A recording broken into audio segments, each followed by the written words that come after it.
Hey everybody, thanks for joining us today. We are going to be discussing masqueraders. So don't want to get caught by surprise, don't want to misdiagnose. But we're going to go through some interesting cases today and we're really glad you joined us. I'm Dr. Patricia Fulmer. I'm a 2012 graduate of UAB School of Optometry. After school, I went and did a residency out in Amarillo, Texas at their VA, where it was mostly ocular disease and some primary care. And then afterwards, I was lucky enough to be offered a job back in Alabama, in Huntsville, and took over a tertiary care facility where we did all disease, surgical management, everything tertiary care. So it was a lot of fun, a lot of different cases, a lot of glaucoma, a lot of just about everything. And then got back into primary care and have been in a group practice. And I'm actually starting my own cold start at this point. Hi, I'm Jennifer Gould. I am a 2013 graduate of SUNY College of Optometry. I've completed a residency at East New York Diagnostic and Treatment Center in New York right after finishing optometry school and have been teaching at SUNY ever since. I am currently the chief of the Ocular Disease or Advanced Care Service. One of my favorite things about my job right now is I get to play around with a lot of imaging and see really, really interesting patients, which I'm happy to share with you today. From a disclosure standpoint, Dr. Fulmer has a disclosure for Allergan and I do for ARI and Allergan. Today, as Dr. Fulmer mentioned, we're going to talk about masqueraders. And so I think it's really important to think about the diseases and that diseases can actually mimic each other. And we want to make sure that we're always diagnosing our patients with the right disease. So that way we make sure that we manage them appropriately, can educate them about the prognosis properly, and really develop a good relationship with our patients long term. This can be done, and you'll see through the cases that we're presenting today, by actually utilizing imaging, by utilizing your case history, and really taking things back to basics so that we can really determine what diseases are going on for our patients.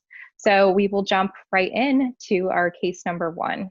Okay, so we're going to start with a 57-year-old Black female who presented to clinic for a glaucoma evaluation. She was referred in by a primary care physician locally with a history of taking latanoprost at night. Not very good compliance, though, unfortunately, like a lot of our patients. This referral was a little interesting in that it came from a PCP instead of another eye care provider, but glad to have the referral, of course. This patient self-discontinued her meds because she didn't feel like they were working. So right off the bat, it kind of tells us that she didn't maybe quite understand exactly what her condition was, or maybe had a little bit of lost faith in her care. She had a complicated medical history, positive for HIV, unknown viral loads, so we kind of had to look into that a little bit later. And she just really wanted to kind of get a trustworthy opinion and diagnosis that she could really believe in. So came to the clinic seeing 20/40 ODOS, did have an APD in that left eye. Her IOP was 19 to 20. Of course, she's discontinued, so that's without treatment, or at least without reliable treatment. And her gonio was open with no neo of the angle, but angle recession and some synechia as well. These are her initial photos. You can tell one eye is significantly blurrier than the other. That was actually more due to cataract than anything, but you can tell a little difference in the nerves there as well. This exam also, pachymetry was done because this was part of her, obviously, glaucoma workup. And the pachymetry readings were average. They were a little thinner than average at 530 and 534. And I think that's always one of the things that I like to do in my initial evals is just get that number to just kind of give us a sense of where we're going with the patient. Good example of kind of starting from scratch with your own data. What is shocking really when I look at these right off the bat is to notice the asymmetry between the eyes. So Absolutely. especially in the left eye, where we have that decreased acuity, we have an APD, we definitely have a vast thinning. It's it's a 40 micron difference between the nerve fiber layer between the right and the left eye. And then even on the ganglion cell analysis, what I think is really cool about this is that we know when we're thinking about glaucoma and we look at the macular vulnerability zone, we tend to get this kind of squeegee effect when it is, often with glaucoma, but it can happen in other disorders. And I think when you really start to look at the ganglion cell analysis over here, we can actually see that we do have an asymmetry from the superior to the inferior part, but we can also kind of see that squeegee. We can see the defects respecting the horizontal RFA, which I think is it's a really beautiful picture. And, oftentimes when we're looking at cases like this jumps out right as something that could be glaucomatous because it's following that squeegee, but we need to remember that other diseases can definitely affect them as well. Yeah, I know anytime that I see that much asymmetry, my mind is definitely thinking, what else could this be? How about you? Oh yeah, or at least a secondary glaucoma if it is glaucoma. So here are her visual fields. Just for time purposes, we did not include the right eye fields. They were completely normal, unremarkable. But we will notice with the left eye on a 30-2 visual field, we have a really, really dense inferior arcuate defect. And then we also have that little superior nasal step that does correspond with that thinning that we saw on the nerve fiber layer. I think one of the things that's changed over my time as practicing, and I know what Dr. Fulmer's time practicing as well, is that we rely now on 10-2 visual fields a whole lot more in our glaucoma patients and early things. When we start to look at that ganglion cell analysis right here, we can tell that the macula is affected. So we need to obviously be imaging that too. And so here we've got the 10-2, and it really corresponds exactly with what we would see based on that ganglion cell loss there. So I think the question that we come to is this glaucoma or is it not? We've looked at fundus photos. We've got her IOPs were really kind of elevated, not overly elevated, but they were at the top range of normal. We've got visual field defects. And so I guess, what does your gut say? Like, what are you starting to think when we see a patient like this? For me, I'm absolutely going to leave it on the differential until I'm able to follow this patient for a little while, or until I get more information from other sources. But anytime I see that kind of asymmetry, if there's not a history of trauma, or if there's not a history of anything underlying elsewhere that would cause a significant difference between those two eyes, I'm definitely going to want to dig a little deeper. I'm going to consider anything neuro. I'm going to consider anything blood work related. She obviously did have other medical conditions that we needed to investigate a little bit more. So that's where I would start before I completely got on the glaucoma bandwagon. Yeah, I agree, definitely. I think it's got to be on the list of concerns, especially since another provider did treat her previously. But I think when we look at the asymmetry, when we see the APD, we see so many things that kind of don't fit the typical glaucoma. And so let's go back and do another little closer review of some of the imaging and see if we can pick out any subtle changes that might change our mind or might change kind of the route that we're going down with the patient. Right. And anytime I see something, like a synechia or something else that indicates a sick eye, I want to know more than just what's going on in that nerve. So let's look at her fundus photos again. So here we have the just regular old fundus photography, but then we've also have a red free to just kind of highlight a little bit more. What do you think of these, Dr. Fulmer? Well, I'm definitely concerned about her pallor temporally. That does not look to me like a cupped out nerve. It looks more like something that's damaged that nerve and is causing some atrophy on that side, which does match with her visual fields and also makes sense with her OCT, which would also point to why, maybe we don't have anything in the other eye. Oh yeah, definitely. I think, when I first looked at this, sometimes if photos are overexposed, you miss some mild optic nerve head pallor. And so I think that that's one of the reasons why I really love doing red free photography, because it does dampen that over stimulation or over brightness of the nerve. And so when we start to look at it a little closer, we can see that we actually have pretty florid pallor of the disc, and you can see it really, really nicely on the red free image. Yeah, and I think that's why it's important too to look at the whole patient, right? To look at both eyes together, because her other nerve didn't look like that. So we know it's not just her anatomy. Definitely. So also things to note, when the patient came in, she actually had an anterior uveitis in this eye. She was asymptomatic for that. And I always think that symptoms in uveitis are really important, because a symptomatic patient, it's a new uveitis for them. They've never had it before. When you have patients that have had many bouts of uveitis or it's very chronic, they tend to really have no symptoms anymore. And so that's always an indicator that this is something kind of more, a bigger long-term problem that the patient's been dealing with, not something that's just happening today.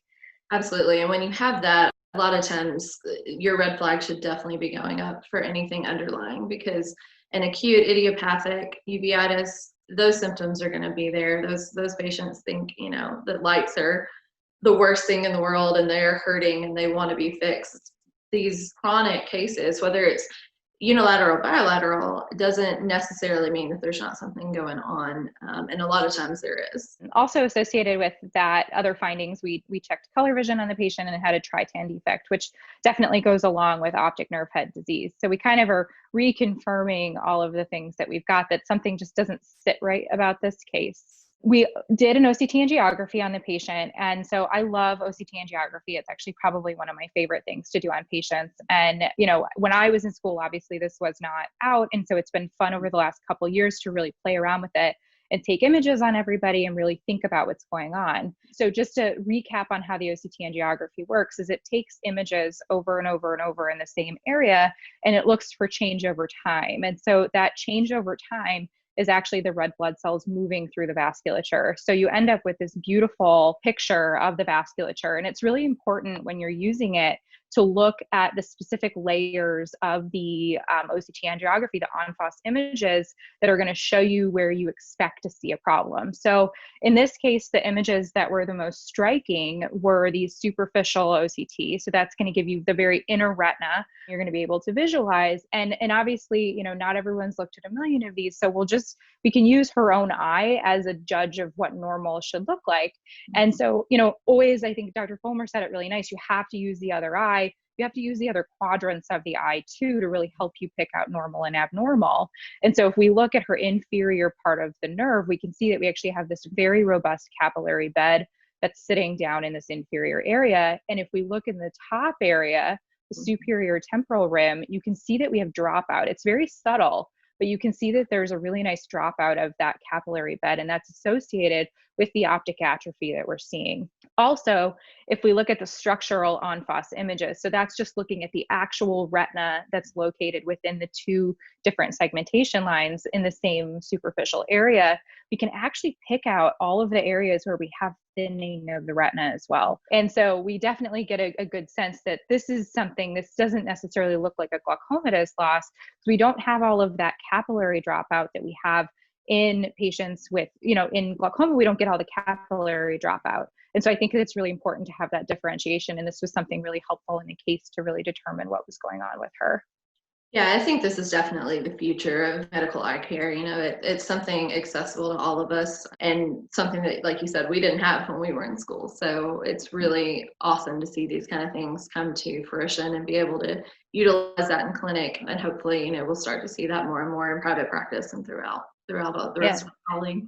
So in the end, after talking a little more with her primary care physician and putting all these pieces of the puzzle together, we came up with the fact that, in fact, it was not glaucoma, but a case of neurosyphilis. And the biggest thing to remember about neurosyphilis, or syphilis in general, which I think makes it a perfect case for this kind of lecture, is that it can literally masquerade as anything in the eye. So if you have any case that looks just not quite right, or if you have something that you're really, just kind of scratching your head about, run some blood work. If you're not able to do that, co-manage with someone who can, and just tell them, this is why I want this blood work. But anytime I run any kind of blood work, whether it doesn't matter the condition at all, I have a syphilis panel on there, because you never know when it's going to come back that way. Yeah, definitely. I think, it's always funny. We always say it's the great masquerader, but looking at the list of things that neurosyphilis can do, I mean, man, it really is everything. So it is really important to keep in mind for every single workup that we're going through. So this one was, like I said, reviewed with the primary care physician and then co-managed. The blood work and lumbar puncture revealed the neurosyphilis. So she was hospitalized and treated with a 14-day dose of IV penicillin. The anterior uveitis was treated pred in the left eye only, and responded quite well. Great. I think that's just such a good masquerader case.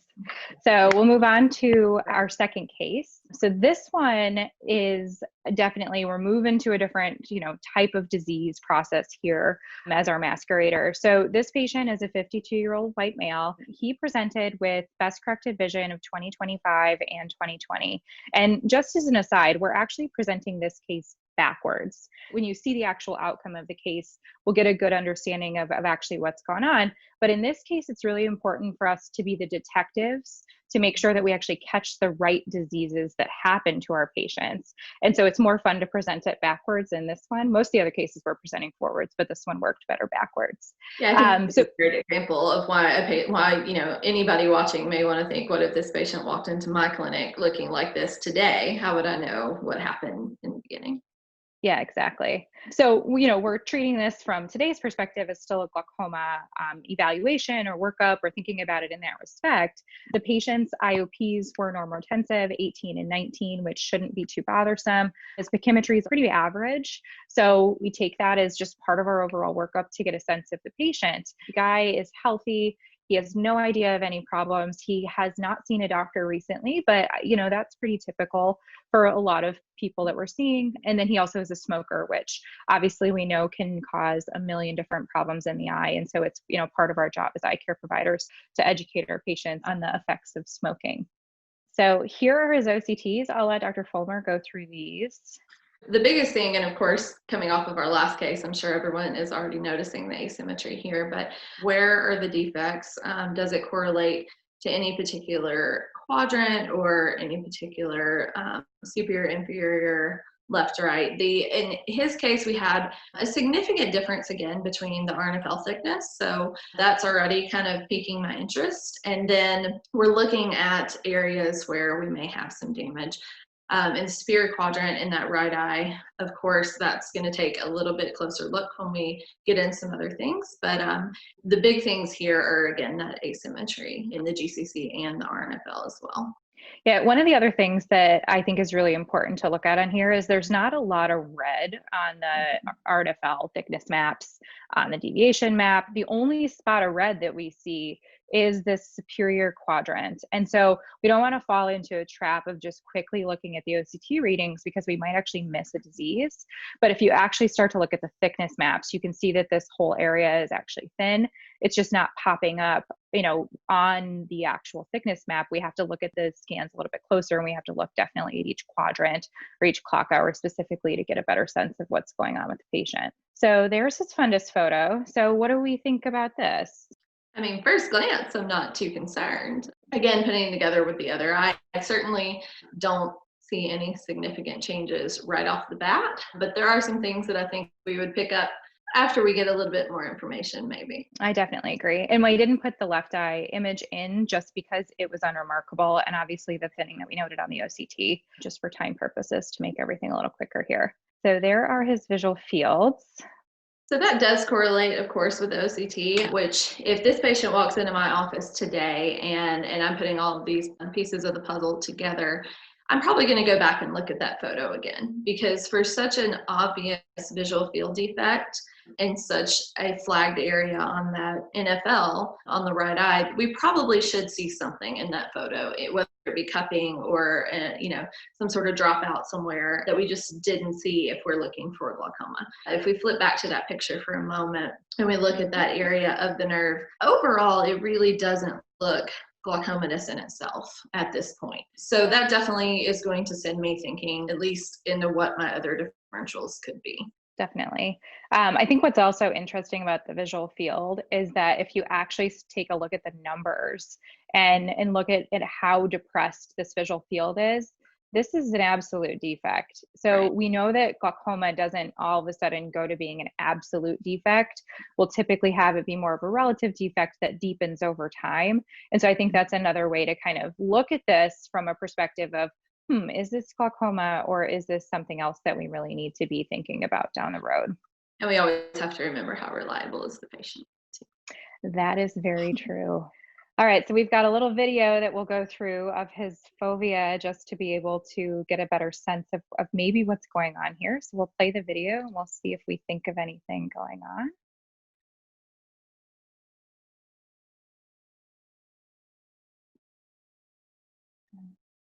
That's so cool. I love just being able to sit at the OCT, or we have forum in the office. And so being able to actually go through these really quickly and, get a better sense of the actual overall structure. Because sometimes when you just look at the static scan, you miss things.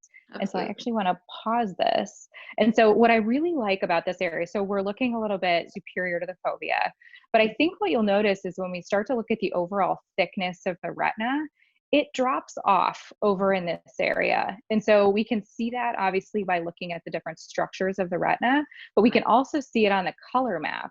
And so when we start to look at this, I'm really going, this doesn't really fit the bill. It doesn't really sit that it could be glaucoma. Right, and to the point that you made about the visual fields, glaucoma typically is not going to present in such a wedge, complete dropout kind of fashion. And you're going to see that gradual change and probably bleeding over into some other areas, whether it's a true loss in that area or not. But this kind of segmented thing is a little more indicative of other things. The reason that we chose this case as a masquerader is because these cases can walk in all the time. And these are people who, if we didn't see them from the initial onset, we could end up diagnosing them with the disease by not looking at the actual imaging itself, by not paying really close attention to the retina. We could actually misdiagnose and potentially treat someone for a condition that they don't have.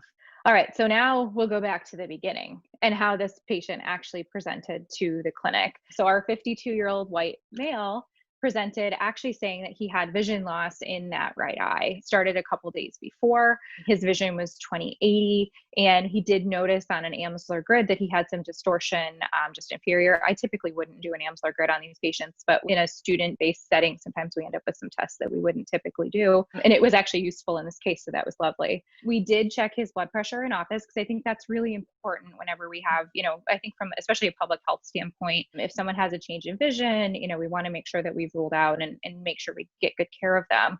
I mentioned earlier he had not seen a primary care physician in a while, but he did have some hip pain and he was put on an oral steroid by a urgent care physician recently. And so that can definitely be contributing to potentially some high blood pressure. But this is actually his clinical presentation upon our first exam with him. I think right here, when you look at this, I actually lectured to our students this week on branch retinal vein occlusion, so I'm the expert right now. But I think this is really beautiful. We have a really nice branch retinal vein occlusion. We have, the occlusion is starting actually very close to the optic nerve head. So we have a lot of the retina affected. We can see some cottonable spots. We can see flame-shaped hemorrhages. We can see out in the periphery that we actually have some damage of the capillary beds because we see more of those deeper hemorrhages. And so just looking at this image, we can actually kind of pick up that there's probably a lot of retinal ischemia based on the size and extent and the depth of the bleeding that we have within the retina there. So just so we have kind of the full complete picture from the beginning, we also have the video of his retina from when he first started. I really like this one because it's just so crazy to see. So you can see that we have so much thickening of the retina. You can see the intraretinal edema, even just the whitening of the overall retina, and then those intraretinal cystic spaces as well.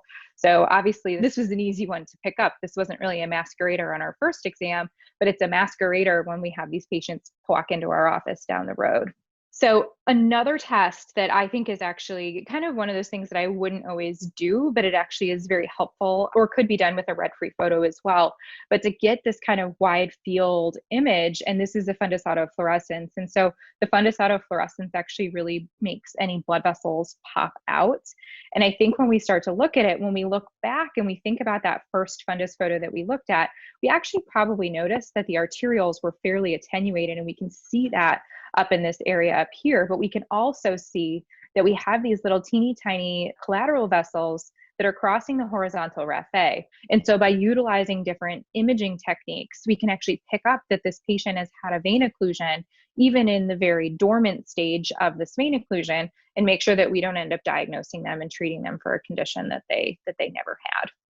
Yeah, I think it's important, whether you're looking at an autofluorescent picture or if you're looking at the color, to make sure that you take the time to really evaluate those vasculature areas, because, if we had gone back and say the patient was presenting new, comparing not only, like you said before, eye to eye, but quadrant to quadrant, you really can start to pick up on those. And sometimes I think we get, a little overzealous to blow past that because maybe we just figure that area is a little cloudy from a poor picture or something like that. But if you really take the time to dive into those really tiny blood vessels, a lot of times you can pick up on some very subtle things.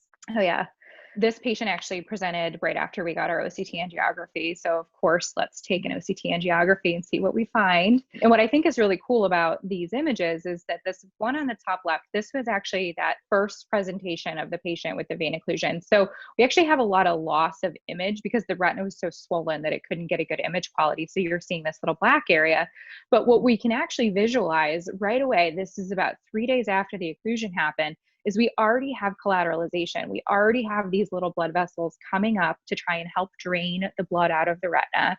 How cool is that you can see it so early on? And then the other thing is that we know with our vein occlusions and our branch retinal vein occlusions specifically that we're looking for 5 disc diameters of capillary dropout. Well, even without having to order a fluorescein angiography on this patient, if we start to look at this image day one and we kind of mentally draw in the optic nerve head, we can already pick up that we probably have at least 5 disc diameters, if not more, of retinal ischemia. And so we've off the bat, knowing our clinical picture, we saw those peripheral hemes, deeper hemes. We know that there's ischemia.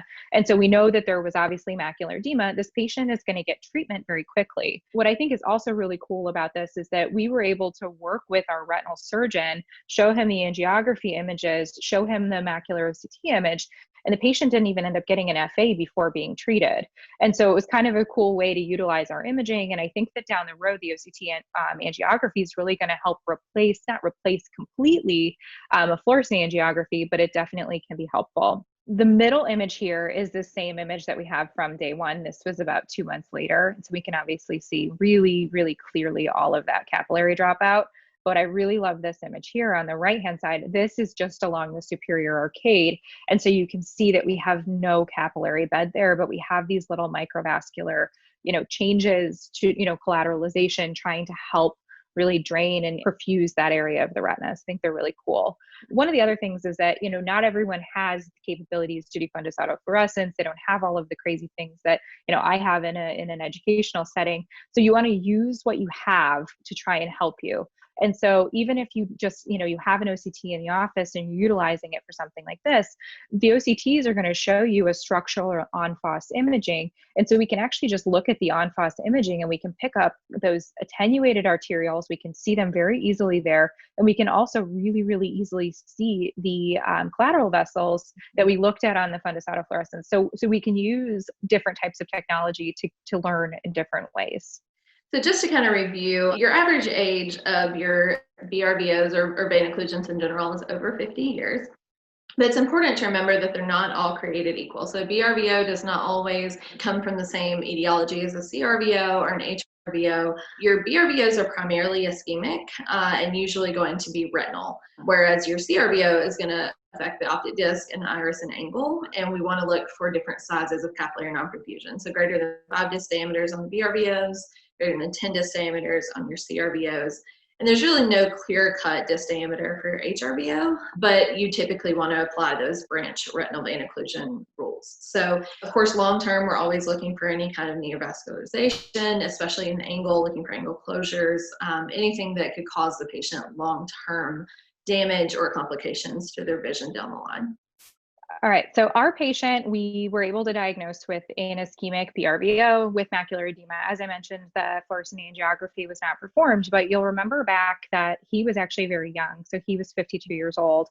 And so anytime someone doesn't quite fit the bill for a typical vein occlusion, older, hypertension, diabetic, hyperlipidemia, you want to actually do a little bit more digging to try and make sure that we're not missing something. Typically, blood work is going to be ordered at this point.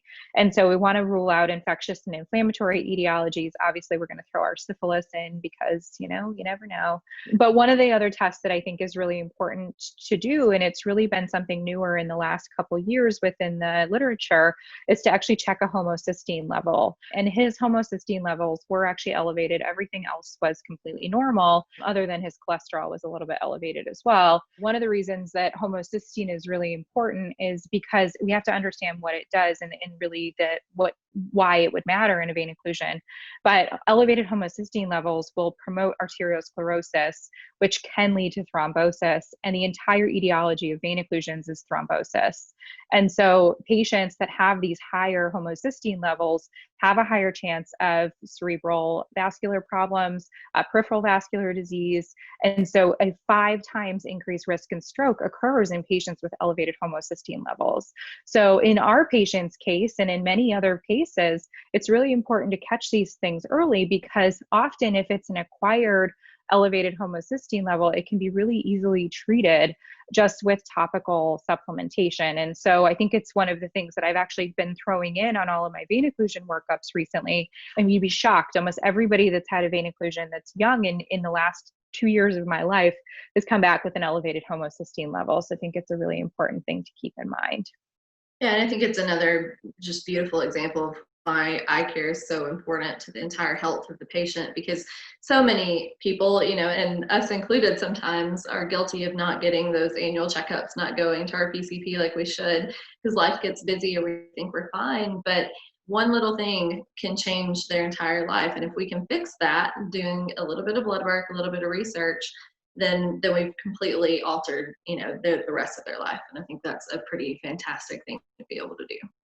Yeah, I totally agree with that. So in this case, patient was started on some oral folic acid, has had his homocysteine levels monitored it's been about 2 years since the occlusion occurred. And so he's doing well. He's so thankful that we were able to help this, because really in the long run, when you have these occlusions, if you miss the systemic, reason or cause, we could have many other complications in the other eye or other parts of the body that obviously can be devastating. Okay, so we'll go ahead and dive into our third case. This person was a 52-year-old Black male coming in for a second opinion, also diagnosed with glaucoma in 2016 by another provider.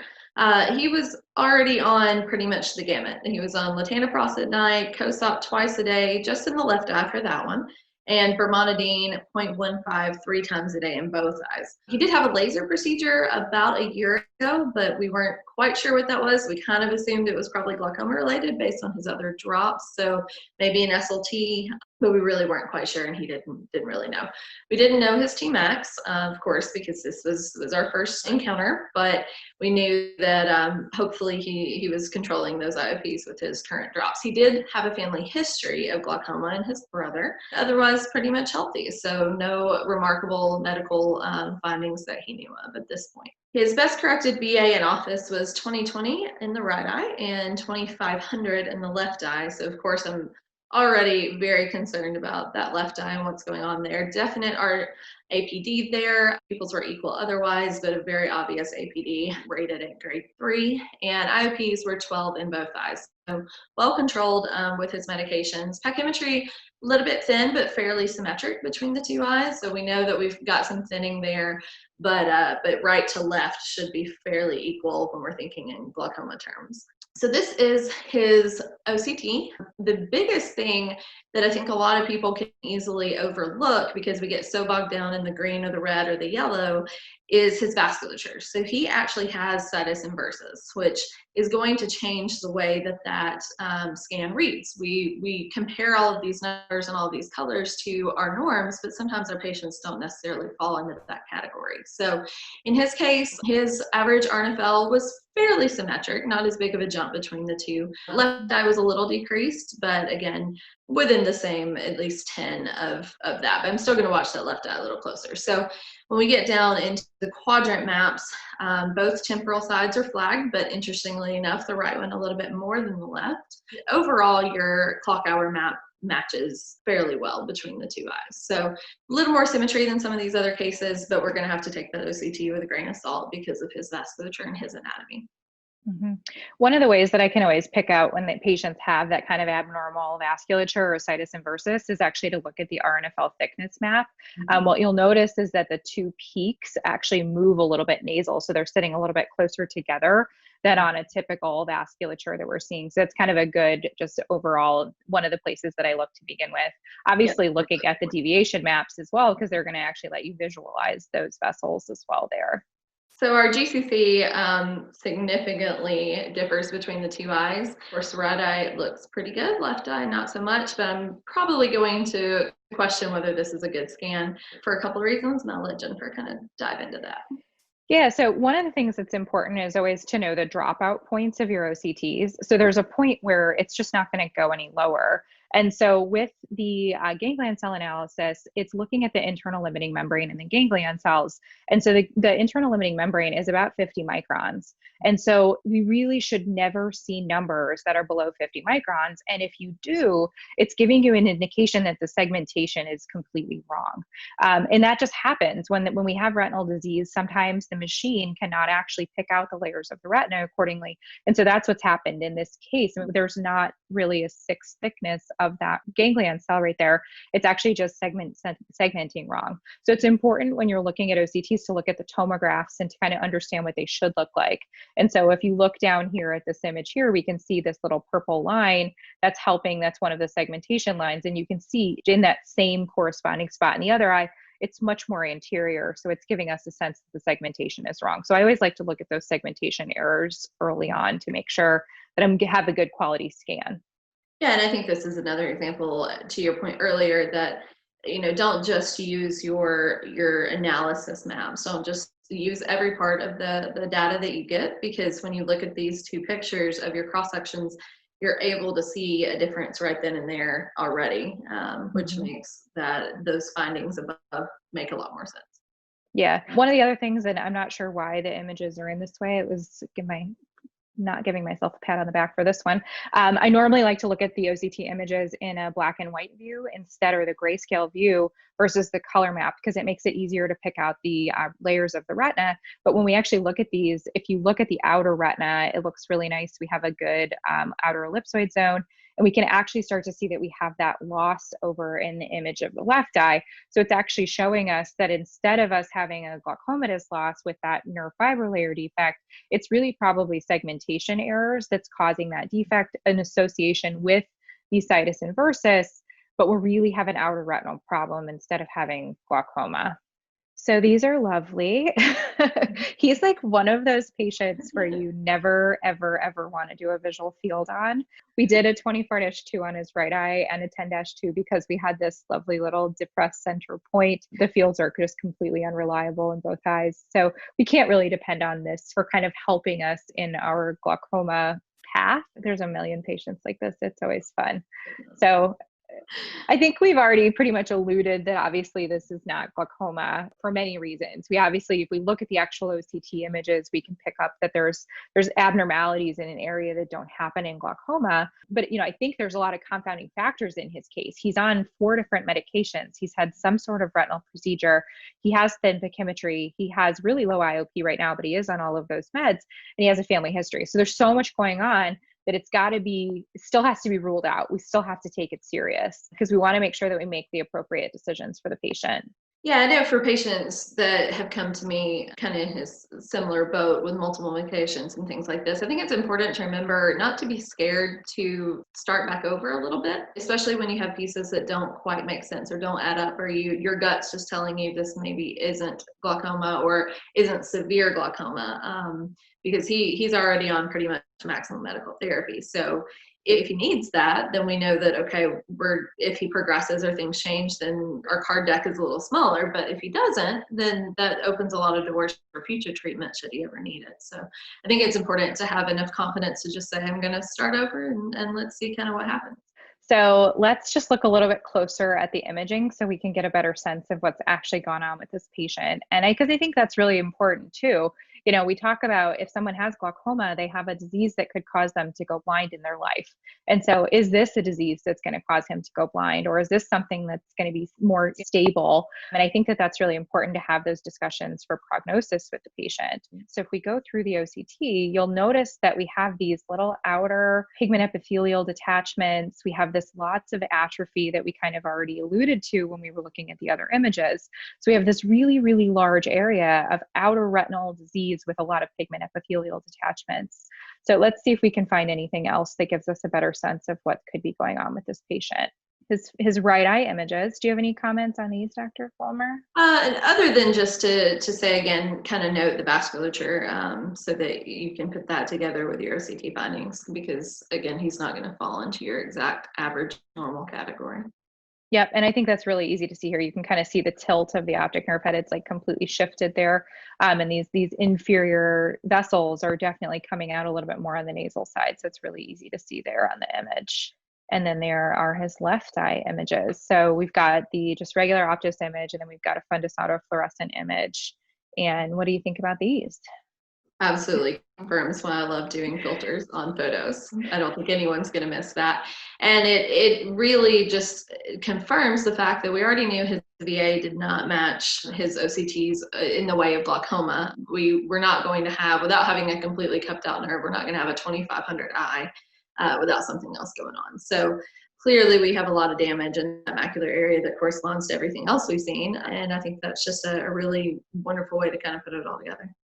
Yeah, so what you'll notice on the autofluorescence is, we always talk about it kind of revealing the unseen. When you know it's there, we can actually pick it up on the actual fundus image too, but this is a descending drip.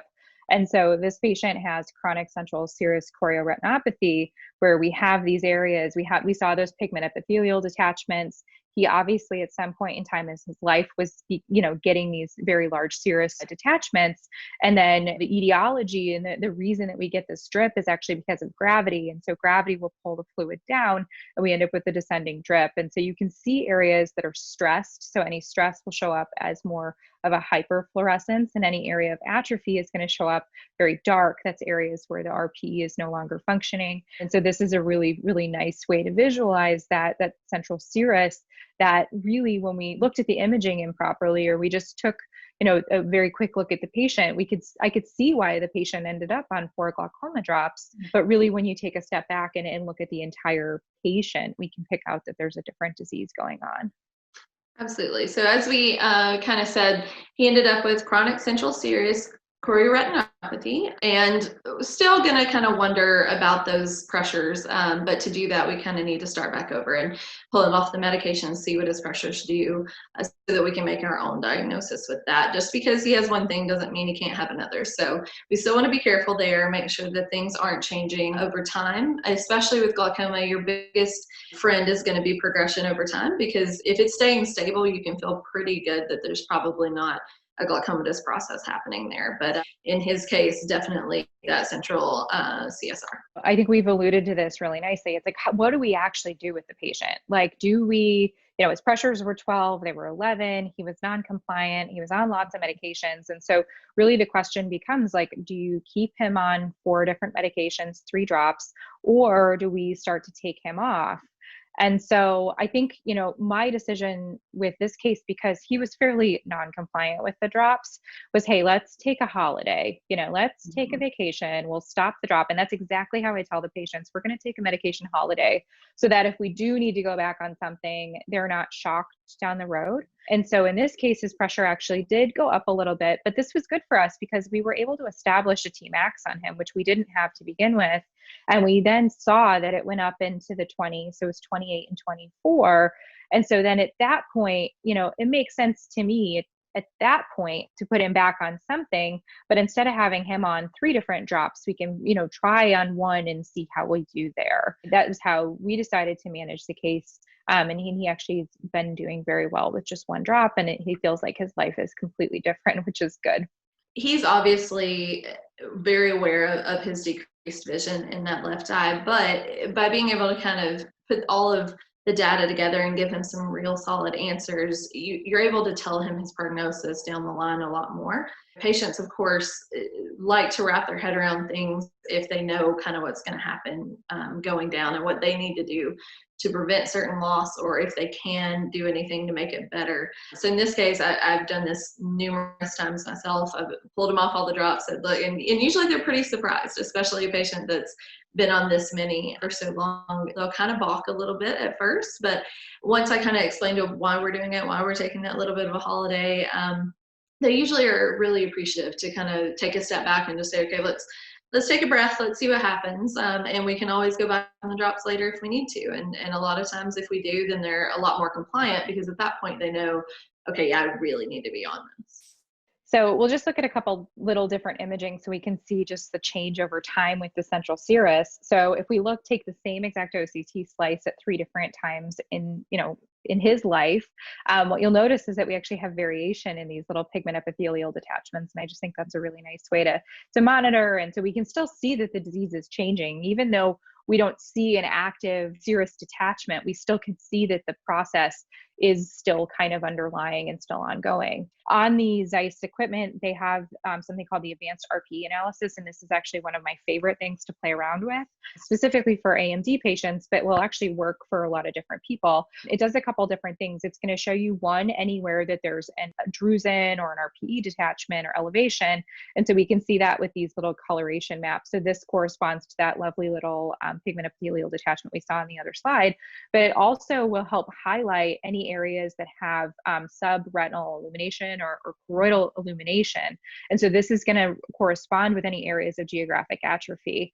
And so this to me has been super helpful in watching our patients over time, especially our macular degeneration patients who want to know if something changed.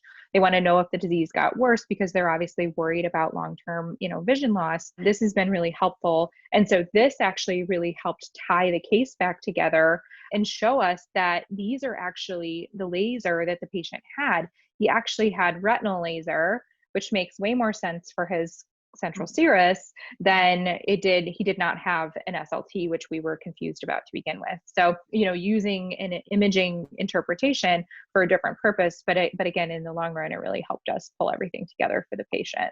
So just to kind of remind everybody, central serous is associated with increased permeability of the choroid, which results in pigment epithelial detachment. So those little PEDs that we were seeing in the CT, like Jen alluded to, it absolutely signifies that the disease is still there, and it's still, the condition is trying to kind of smolder there. So you should watch that patient closely to make sure they don't have another episode down the line, kind of a sick RPE syndrome. So that area is just not healthy. Typically, you're going to find that in young type A males, but again, don't get too caught up in your typicals, because if it's in your chair, it can happen, and you really want to look at your demographics. So for instance, we have many type A engineers here in Huntsville, and we love them, but they're very prone to stress and very prone to getting this kind of condition. So male, female, doesn't matter the age in that case. A lot of it has to do with lifestyle. We have a lot of stressful things going on right now, and a lot of people are seeing that in their bodies. And then lastly, you do see a increased choroidal thickness noted on OCT, which I think is more of a new kind of thought process. So we'll dive a little more into that. The choroidal thickness has actually been something that's been discussed a lot more recently. One of the downfalls currently is there's no analysis for actually measuring it. So you need to measure the choroid yourself. It's not hard to do, but what I would recommend, if it's something that you're worried about or you're considering, on each device you can actually take an enhanced depth image OCT. And so that's actually going to give you more clarity of the choroid instead of providing the clarity within the retina. And so that's really helpful in these cases. When we do go ahead and measure, you need to always remember what the typical choroidal thickness is so that we know if it's thicker or not. But our patients with central serous will actually typically have a thicker choroid than those who do not.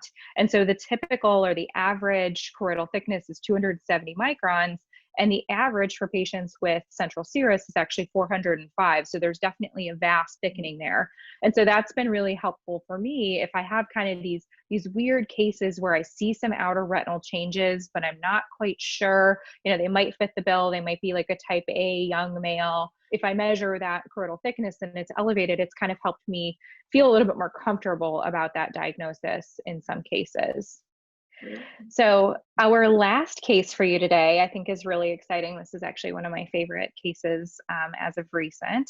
So she is a 52-year-old Asian female who has been followed for 14 years with a diagnosis of POAG. A little bit asymmetry with the POAG, but she has been labeled as a moderate stage in both eyes. She is taking 2 different medications. So she's on Cosopt twice a day and brimonidine. The brimonidine is only being used in her right eye. We do have an elevated pressure from previously. So her Tmax was 26 and 24, and her pachymetry is slightly thin. Other things that are kind of, important for the case, or just always for, when we try and take into the picture the whole patient when we're examining them, she has a degenerative myope, and we know that our degenerative myopic patients have a higher risk of glaucoma. We also know that their optic nerves are a lot easier, or a lot harder to examine. And so when we're looking at them, sometimes it's hard to figure out, is there cupping? Is there not cupping, because of the obvious tilts that go along with the nerve? And then she also had some peripheral retinal findings that go along with the degenerative myopia.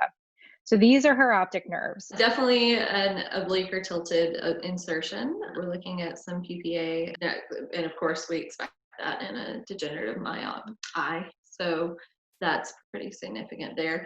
Do you feel like those nerves are fairly symmetric? I think that they're just different shape, but I feel like if we look at it from a cupping standpoint, I would say that they're fairly symmetric. I almost would go with more color on these ones than I then vessel, it's just they're hard ones to judge. But I think we definitely can say that there's probably about symmetric cupping in each eye. They look like typical degen myopes. And I always know my students are always like, how do you judge a degen myope's eye? And I'm like, well, we do our best, we try and be consistent. It's kind of reason to do all the imaging and everything, because if you're looking at her year to year and you're able to put those photos next to each other, you're going to be able to pick up on changes. Oh yeah. Yeah. And that's actually one of the reasons whenever I have a glaucoma workup in my chair, we take photos day one. I want the OCT so bad because I feel like that gives me so much, so many numbers and so many things to look at. But I really want a photo because I want the longevity with the patient and I want to know what they look like from day one. So here are her visual fields. We've got the right eye over here. We've got a really, not as dense superior defect as we saw. We were looking at that. The BRVO was like all less than 0 up here. So this is definitely, not as deep of a defect, but still looks very concerning. A 10-2 was performed on this one and does show a superior defect as well. So really looking at these visual fields, now I would actually probably stage her right eye as a severe stage because we do have that effect on the central 10-2, but we also have some very peripheral visual field defects, both, inferior nasal and superior nasal in her left eye as well. And then here's her OCT images. So what do we think of these? So much more symmetry here, which would point a little more toward glaucoma than maybe some of the other cases that we've looked at. Our NFL average thickness is reduced a little more right eye than left, but definitely reduced overall. When I look at the cupping on the images at the top, that's certainly going to catch my attention. But I also know that those nerves are not necessarily inserted in the same way that a lot of times OCT has, sometimes a little trouble looking at that.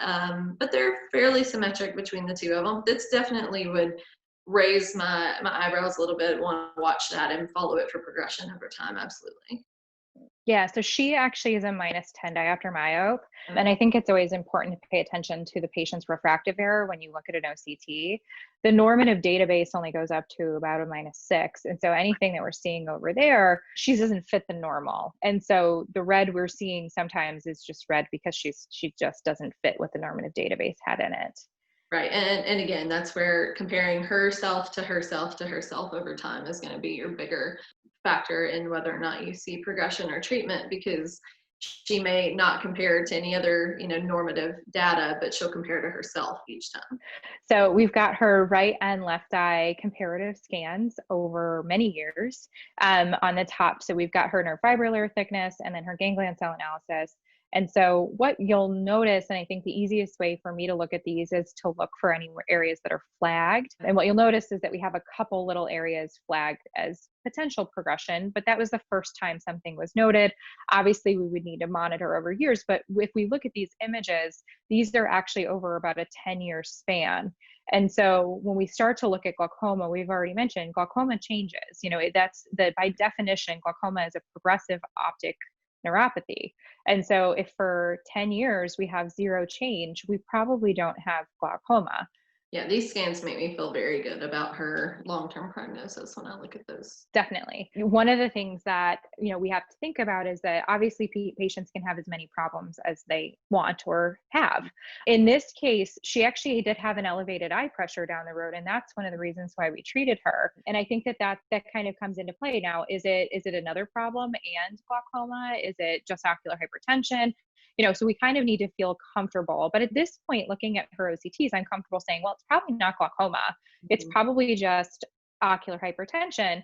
But what's causing these weird defects that we see is really the question that we're going to come up with.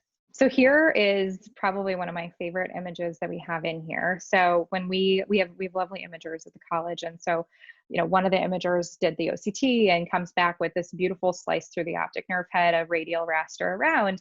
And you can see this very, very large cavitation right below the optic nerve head. And so it's called a peripapillary choroidal cavitation.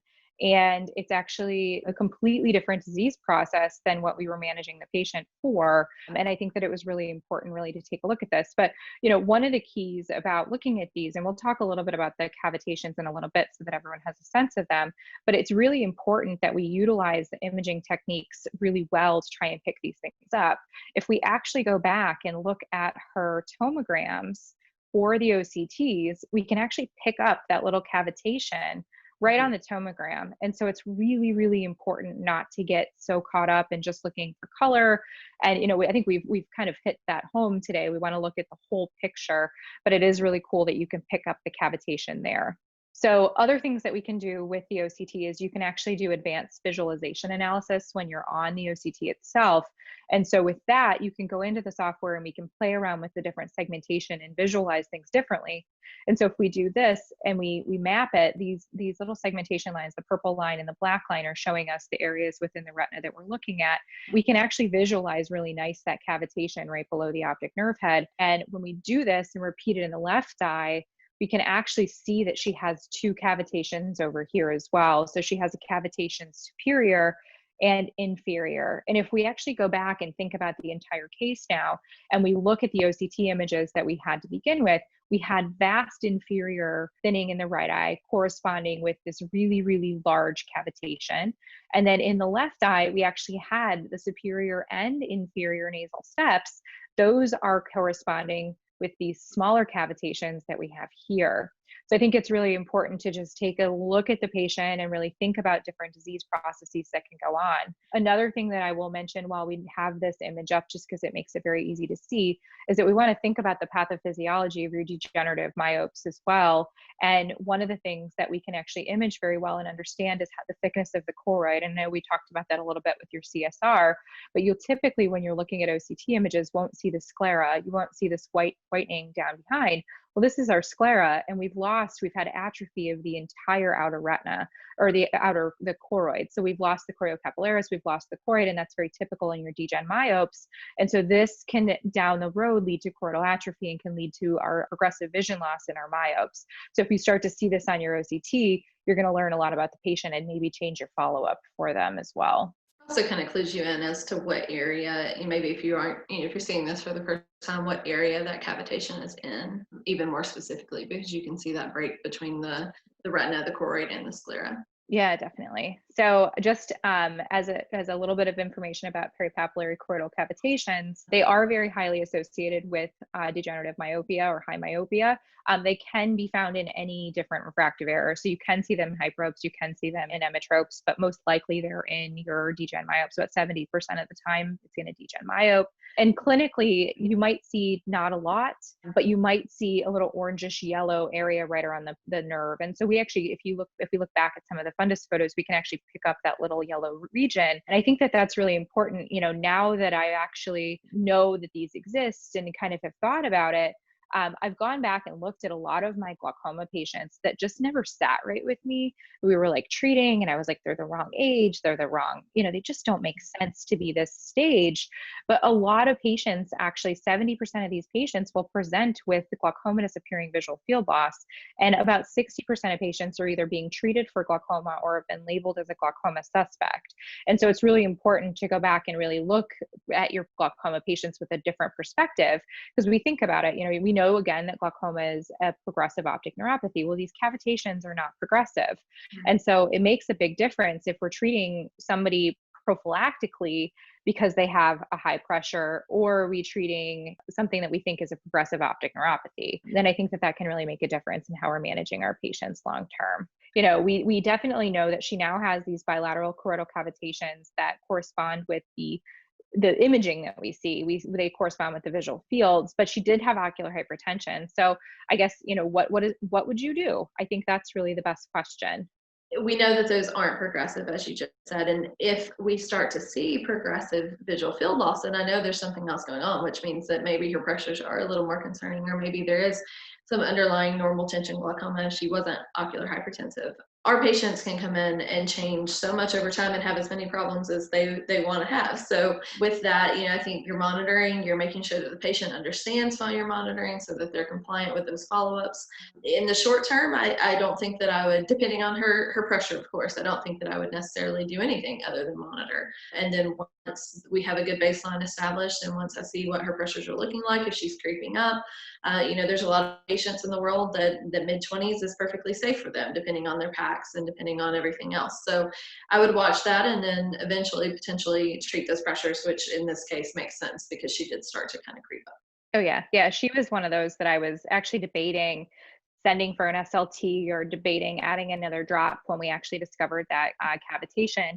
And so I think that was really crazy to me to think about. Like, had we not caught that, we might have had the patient have a laser procedure. It would really, like I mentioned earlier, of taking a different look at a lot of my glaucoma patients, taking a little closer look at the history and the imaging to make sure that I'm not missing any of these subtle findings, and so that we're treating the patients for the proper disorders. All right. Well, thank you, everybody. Thank you. Hope you guys enjoyed learning about some masquerader conditions.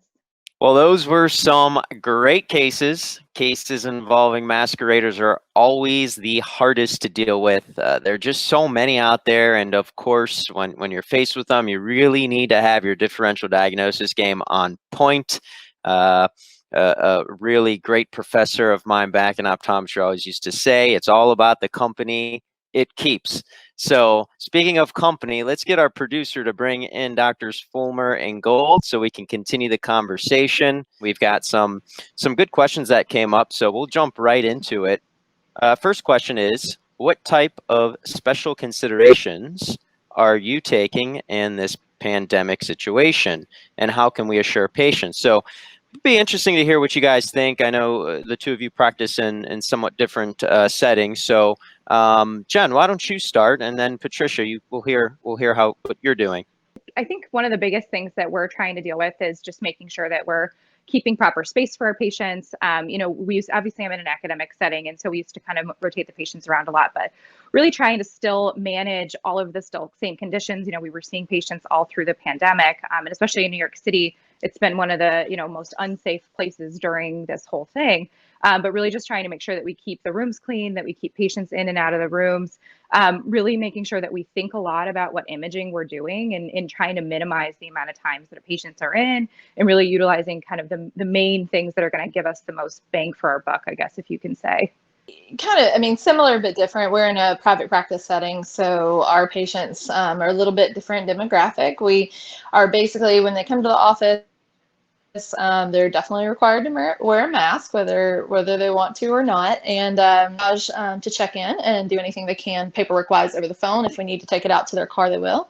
And then they'll sit there until their room is sanitized and ready for them. And then one technician will call, go get them, check their pressure, check their temperature, and then take them to any kind of pre-testing that they need so that we know that room is clear and clean, and then straight into the exam room. So we're minimizing the number of technicians and staff members that come into contact with our patients. And then each of our doctors is assigned to their exam room so we don't cross-contaminate between us, and then cleaning very deeply between each patient.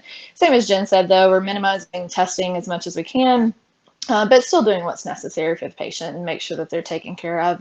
Especially we have a lot of glaucoma patients, so we're redesigning a little bit our testing. If we can push things a little while, we are, especially if they're elderly or high risk. But if we can do the test, we just make sure that we sanitize before and after, and take every precaution we can. Masks for everybody, gloves for most people.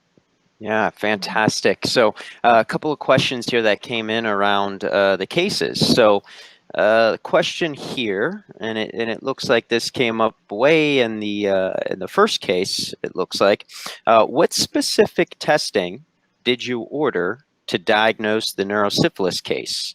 Also, how did you follow it in your office?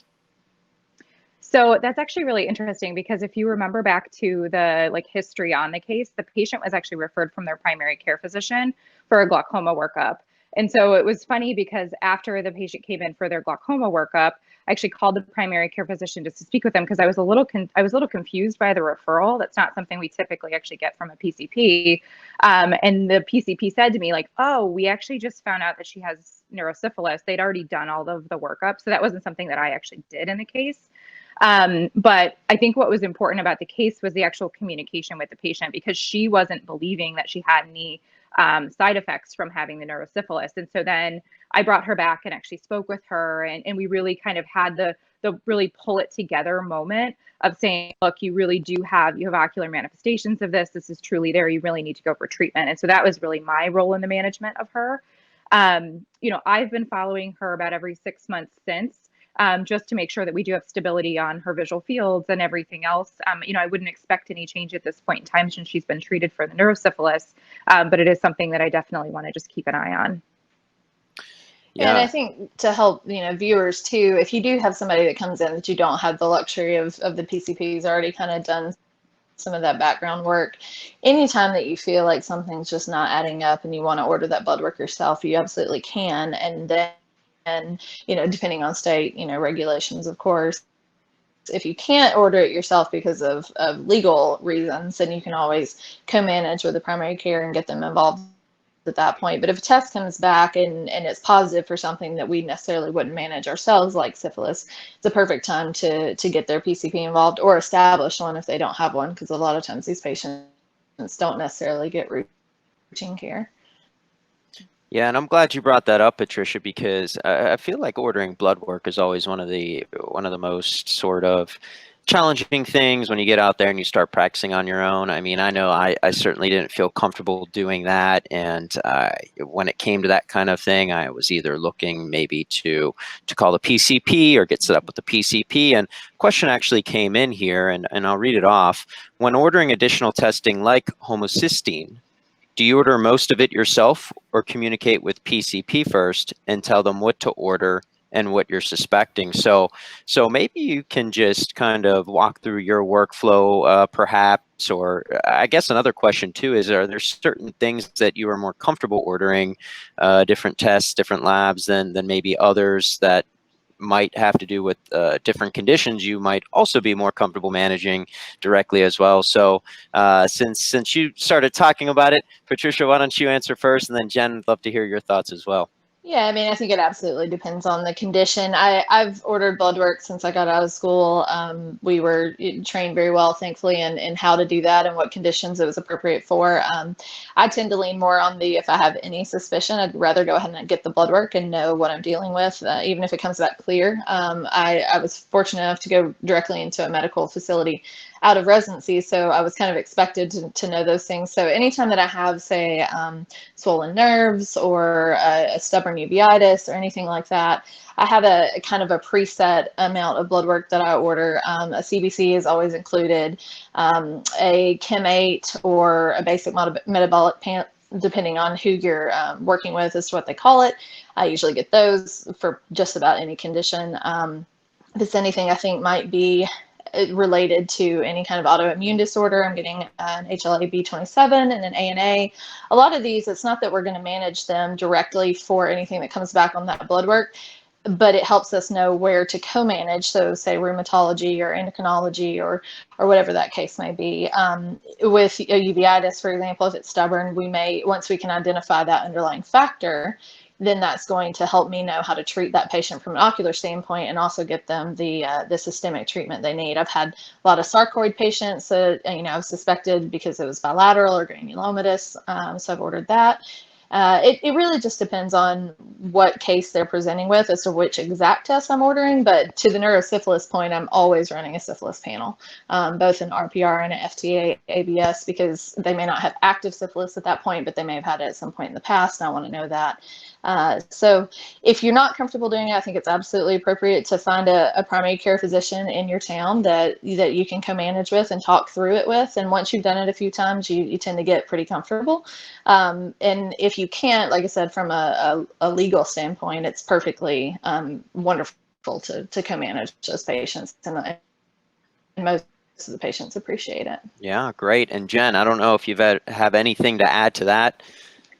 It's very comprehensive. I typically actually do order most blood work through the primary care physicians or whoever's managing them.